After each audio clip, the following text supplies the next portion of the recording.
شروع کر دے۔ اس کے بعد ایک سوال یہ ہوا کہ کہا جاتا ہے کہ اگر 3 جمعے کی نماز کوئی مسلمان چھوڑ دے تو وہ جو ہے وہ مسلمان نہیں رہتا۔ دیکھیں بعض امام احمد بن حنبل کے نزدیک تو یہ ہے کہ نماز چھوڑنے کو انہوں نے کفر قرار دیا اور یہاں تک فرمایا کہ بے نمازی کو مسلمانوں کے قبرستان میں دفن نہ کیا جائے۔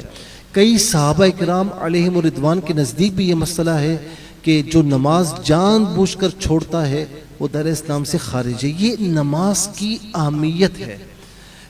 امام اعظم ابو حنیفہ اور احناف کے نزدیک نماز چھوڑنے سے سخت گناہگار ہوگا، نماز چھوڑنے سے سخت گناہگار ہوگا۔ ہاں نماز کو ہلکا جانتے ہوئے چھوڑے کہ یہ فرض ہی نہیں ہے پھر تو دائرہ اسلام سے خارج ہے، کیونکہ نماز نص قطعی سے ثابت ہے، قرآن سے ثابت ہے، احادیث کریمہ سے ثابت ہے۔ تو اسی لیے نماز کو ہلکا جانتے ہوئے کہ بھائی اس کا حکم نہیں ہے، یہ ضروری نہیں ہے، پھر تو دائرہ اسلام سے خارج ہوگا۔ لیکن نماز کو فرض جانتا ہے اور فرض جانتے ہوئے چھوڑے گا تو اس صورت میں سخت گناہگار ہوگا لیکن دائرہ اسلام سے خارج نہیں ہوگا۔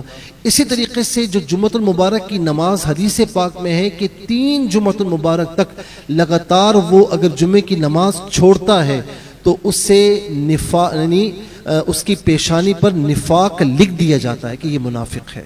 علامہ والحفیظ تو بہرحال یہ کہ جمعۃ المبارک کی نماز چھوڑنا بڑی محرومی ہے اور اللہ تعالی ہمیں جمعۃ المبارک کی نمازیں بھی اور تمام نمازیں بھی کما حق کو ادا کرنے کی توفیق نصیب فرمائے۔